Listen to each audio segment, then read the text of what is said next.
The views expressed in this program do not necessarily reflect those of this station.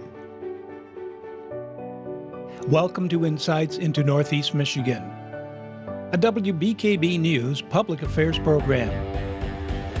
Insights deals with the issues affecting those in the community, as well as Northeast Michigan and the state.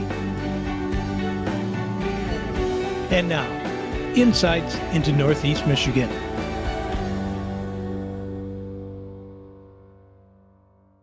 Good morning, everyone, and welcome to another episode of Insights. I'm Erica Fernandez, and I'm joined here right now with Megan Goss. Thank you so much for being here, Megan. Thank you for having me, Erica. Of course. So first off, go ahead and tell me, today we're talking a little bit about place-based education in the community of Alpena, but tell me, what is Northeast Michigan Great Lakes Stewardship Initiative?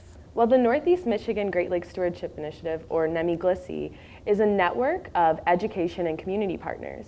And we work together to integrate the environment into the classroom to benefit student learning, but also allow the students to complete projects that have a benefit for both their local community and environment. So who would you say is involved in the NEMI-GLSI network? It's a wide variety of partners. It can include educators, but also community partners like Thunder Bay National Marine Sanctuary, U.S. Fish and Wildlife, Michigan Sea Grant, Michigan State University Extension, Huron Pines, the list goes on. It's a wide diversity of partners, and they work with area schools. In this network, there's over 30 different schools that are involved across 8 different counties in Northeast Michigan. And we're really all working together to improve student learning with these projects that follow a place-based education model. So speaking of place-based education, tell me exactly what is that? Well, place-based education is a model that really tries to integrate the community and local environments into the classroom. It's looking at your local place as a learning tool for learning about subjects like science, math, history, English language arts, and art. And there's so many opportunities to connect with your local place with these subjects.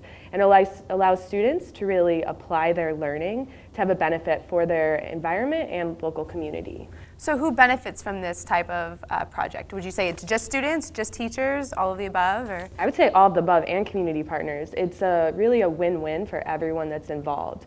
It allows students to learn more about careers, have fun while learning, and be hands-on. And it also allows community partners to connect what they're doing in the field with student learning, and allow students to learn about, wow, maybe I could do this in the future after school, and inspire them to really try and take advantage of these opportunities in the classroom. And it helps teachers because it allows them to engage students in ways that might be outside of the normal mode of teaching and learning. Right. So it can really invigorate a classroom experience. So I know that NEMI-GLSI is actually working on a few case studies. Can you go into a little bit more detail about that? Yes, so in our network, the NEMI-GLSI network, our education and community partners are working together to develop different case studies to really highlight this place-based education effort that's going on locally here within the state, but we're also part of a larger statewide network of community partners through the Great Lakes Stewardship Initiative.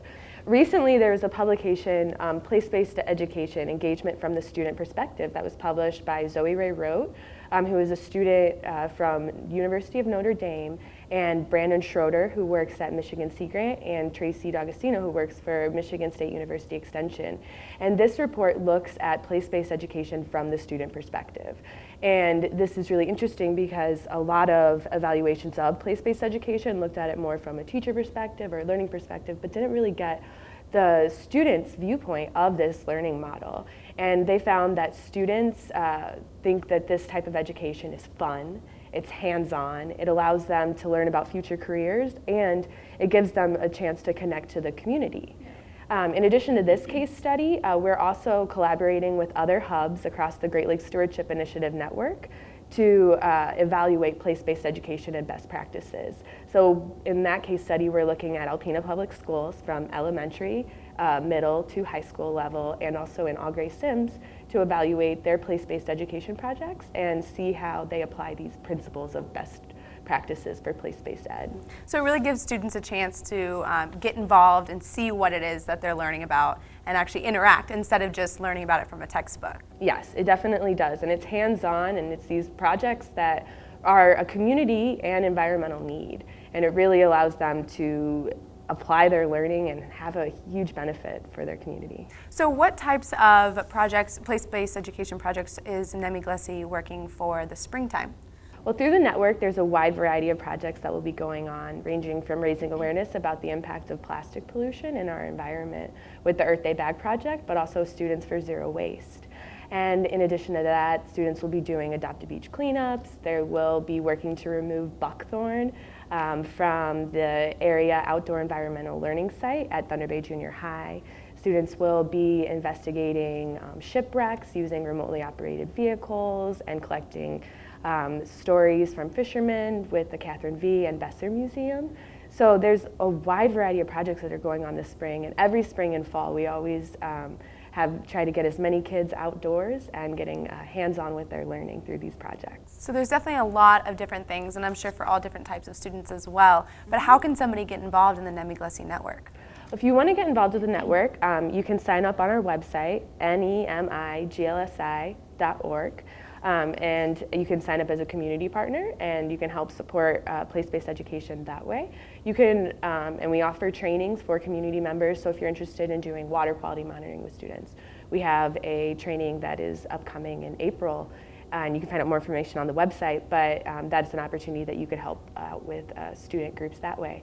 In addition to that, we have an endowment fund at the Community Foundation of Northeast Michigan, and that's another way to help support place-based education. A lot of times we have difficulties getting students outdoors, and for $30, that can help fully fund a single student's place-based education experience. So there's lots of opportunities to get involved as community members, and then if you're a teacher interested in getting involved, you can also sign up on that website, or you can contact me. So are there requirements or limitations as far as getting involved?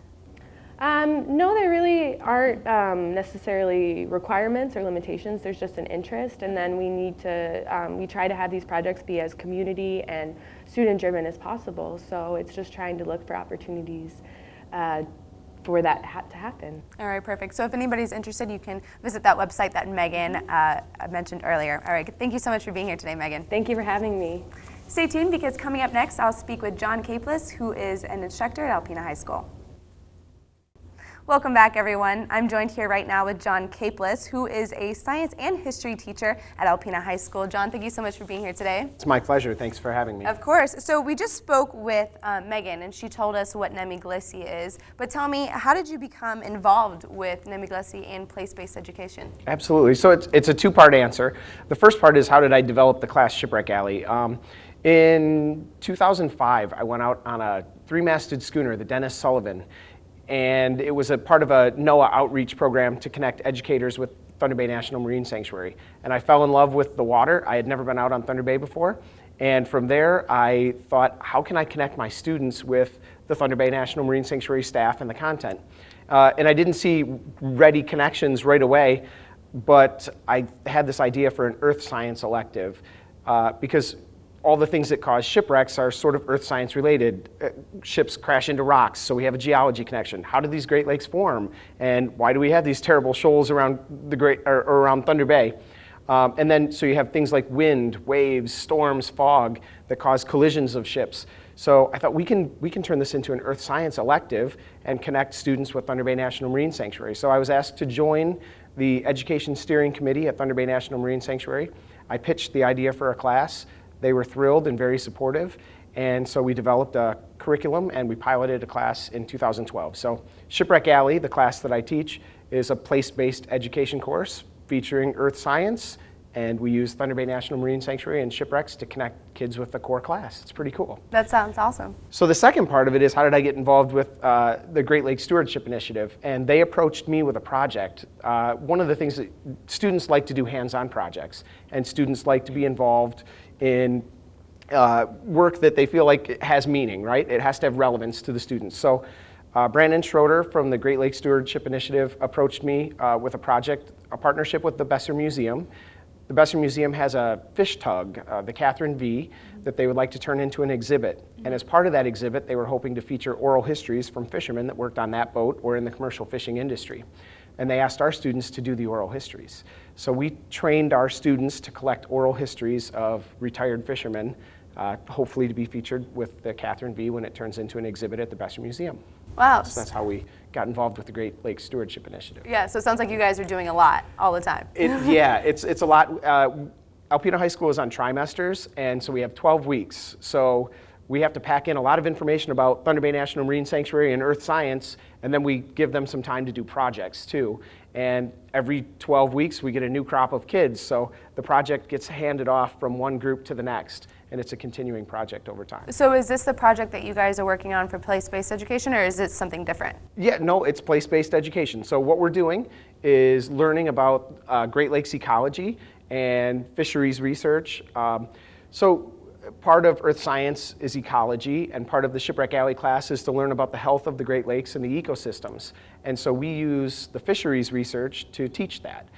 So it becomes place-based education by focusing on the commercial fishing industry in Alpena and the Catherine V and the different methods of catching fish commercially. The Catherine V is a special boat. It's a gill net boat. So it's got a unique design for one purpose, and so the students are learning about the health of the Great Lakes, they're learning about the health of the ecosystem, they're learning about how to manage a fishery, and then they're learning about the methods of catching fish in a sustainable way.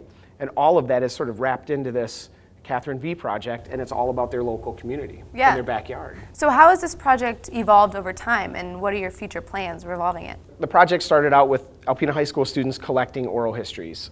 We wanted to have capture the stories of Great Lakes fishermen talking about commercial fishing and this particular boat. So we tried to find people who had worked on the Catherine V and people who had worked in commercial fishing.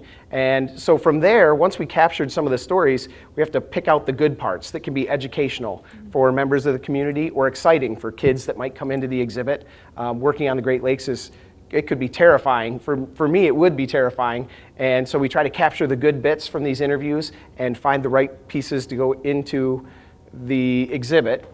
And then building the exhibit. The students have worked on helping to conserve the Catherine V, the ship. We're trying to get everything set up so that it's ready to be presented to the public. It was in pretty rough shape. It had begun to deteriorate, so a team got together to start to conserve the ship or the fishing tug and improve its condition and make it ready for an exhibit. So the students have helped with that. And now we're working on things like signage and how will the exhibit look and appear and what can we do to present things to the public. Yeah, so would you say that this project connects to classroom learning or to a specific subject? Very much so. Shipwreck Alley is a unique course because it's really based around this place. Shipwreck Alley is unique to Alpena, right? It's Thunder Bay National Marine Sanctuary is here because of the treacherous water off our shore, and all these shipwrecks are here. So all of the things that we're teaching are really place-based education outside of the project that we're doing with the Catherine V. But the Catherine V really helps us connect to one specific part of our curriculum, which is Great Lakes ecology. And so we use the Catherine V to teach the Great Lakes ecology. So how would you say that your students are benefiting from being involved in this project? I think doing place-based education is a real win for students.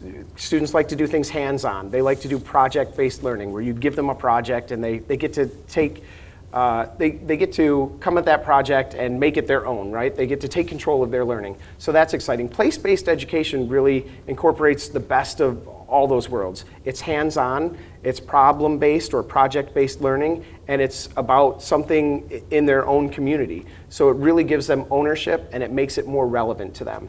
And then I think the most important thing is that students, in participating with this particular project, they know that when they're done, there will be a lasting exhibit that they help put their stamp on. And many people from the Alpena community, perhaps their own children, will one day go see the Catherine V and they'll know that they had a hand in making that exhibit. And I think that makes it more exciting. It gives them a little more drive. It makes them a little more willing to work hard, put themselves out there and stretch a little bit to get a better learning experience. And it also kind of makes them a little bit part of history as well. So I it's think exciting. so, absolutely. All right, great. Thank you so much for being here today, John. Oh, it's my pleasure. Stay tuned because coming up next, I'll speak with Bob Thompson, who is a teacher at Ella White Elementary. Welcome back, everyone. I'm joined here right now with Bob Thompson, who is a 5th grade teacher at Ella White Elementary. Bob, thank you so much for being here with me today. Well, thank you for having me. Of course. So we just spoke with John, and he told us his involvement with Nemi-Glissi. But go ahead and tell me, how did you get involved with the Northeast Great Lakes Stewardship Initiative? I was invited in with Brandon, and back when Nemi-Glissi was first basically there was a group of people that were just kind of spearheading an idea to start the hub. And then I was asked to invite it in, and then Brandon and I were just sitting around talking, and then eventually what happened, we were doing underwater robotics at the time, and then Brandon and I were at the competition, and he was a judge there, and he asked me, he says, you know, how could we take these ROVs and then put them into some kind of stewardship project? And that's really how the place-based really kind of started to fall into place. This is that next year we looked at how can we take underwater robotics and do stewardship projects with it. And at that moment, the GLSI project was just launching the hub, and at that time we became the first pilot project to launch. So your place-based education subject is underwater robotics. Well, it started with that was the idea that we wanted to look for a way to use underwater robotics, but then it kind of flipped on us, and so underwater robotics became a smaller chunk of the project, and it's more focused on stewardship. So, you know, the projects we've got running, we've got the stewardship project, the Thunder Bay River Watershed Project, which is, we have teachers out doing site visits, which is kind of a lower end involvement into place-based, where teachers are involved with going out at different sites on the river, testing, they're doing, collecting water data, macroinvertebrate data, and doing site visits and invasive species inventories. And then they're sharing that information back with GLSI. And then at a bigger level, we have research projects that are running. The project that we started that's place-based more, and the research part of it grew out of the robotic part of it, and that was one we've got the stewardship project going on with teachers going out and doing the water testing, and then as teachers go and want to do more, we have teachers out doing invasive species population counts on the Thunder Bay River. And then we're also, like my classroom is doing research on lake trout and with the DNR, and then we're raising lake trout in the classroom. We're also working with sturgeon for tomorrow. We're raising a sturgeon in our classroom. So a lot of our projects have focused now, the research end of it is focused more on promoting stewardship for natural or native species. So we have the lake trout going in the classroom, which they're just hatching right now. So we'll plant those in the spring. And part of that project is where we use the underwater robotics. So we'll transport the lake trout fry down to the reefs with the robots. So how has this project evolved over time since it first began? Well, the first project started was just us watershed testing. So my classroom would go out and do a couple of sites. And then what happened, students were interested, and my students are like, well, we'd like to see some more data. And they're like, oh, we can only do so many field trips and so many data. So then what we did is students and I got together and we wrote some more grants. And then what that allowed us to do is to get other teachers supplies and materials and help us pay for transportation for them. And then through that transportation, we help pay for transportation, we help pay for transport, and then we also help pay for supplies. So this allows teachers just to really kind of come into the project with what they need, and it allows for them to be more successful right off the bat. So what are some of your future plans with this project? Future plans right now is just what we're looking at is, again, the plans kind of change each year, and they're based on what students really want to do. And then so the philosophy of place-based is making sure that the students have ownership in the project. And that each year we've got multiple research projects going on that students are still doing, and some of even the students that were with me years ago are still involved in projects in some way now, still collecting data and doing that, and those projects are continuing on. But when a new classroom comes in, a new group of students, we sit down and say, well, here's what we're working on right now, here's projects that are going on, but how do you guys want to be involved? So part of that buy-in is getting them to choose and them to be specific about what it is they would like to learn. And that's how we can increase that engagement level. And that's really what it's about, is getting students involved, getting them wanting to come to school and being engaged in what's happening there. Yeah, so how would you say that this connects to classroom learning or a certain subject that you guys are learning about? So the majority of there's a lot of science links in there, but really where we get our biggest connection is through language arts, through the reading part of it, the research part of it, and then the writing component of it, where students are then doing a lot of the research on their own, and it's not me pushing the research, it's them wanting to do the research, which I get a lot more, I get higher results and better or higher quality work from them. So in that aspect, we can use that within our targeted writing project to be specific. If we're doing research writing, students can then focus on invasive species or topics within that area that they want versus me giving them topics. Right. So they're coming to me saying, hey, this is a good topic I'd like to research, I want to learn more about it. So you get the buy-in, and then it's helping us research-wise as well within the whole of the project. So how would you say that your students benefit from being involved in this type of project? I think the biggest buy-in that I get out of it and what I hope to get out of it is the engagement in the classroom. And we know that if students come into the classroom and they're engaged in what's happening in the classroom, content retention will raise up towards 85% versus the normal classroom setting where you're teaching and they're listening, you're looking at 15% retention rate.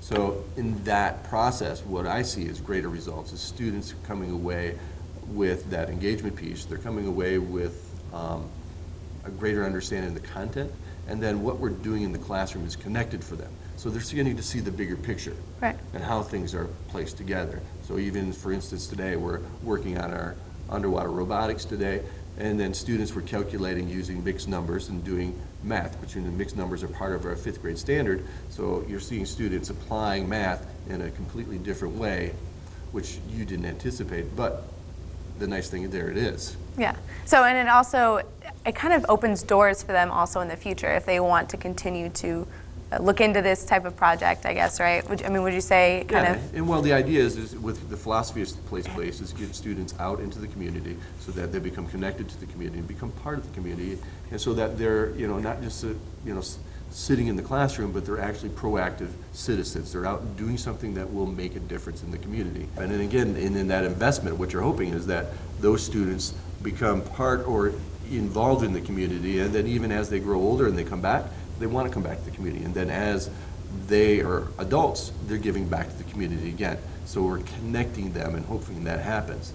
So getting them involved with a lot of the community agencies, and really that's what makes our projects work, are the community agency, and this is where the Great Lakes Stewardship Initiative helps out. It creates us that network that we have a wealth of professionals and that we can draw from, and that they can come in and work with the students, and that really makes a big impact on the students to get an opportunity to work with scientists, to talk with scientists, people that are really doing this stuff every day. And then when they're in the classroom, they're working with students that really have their attention. Yeah.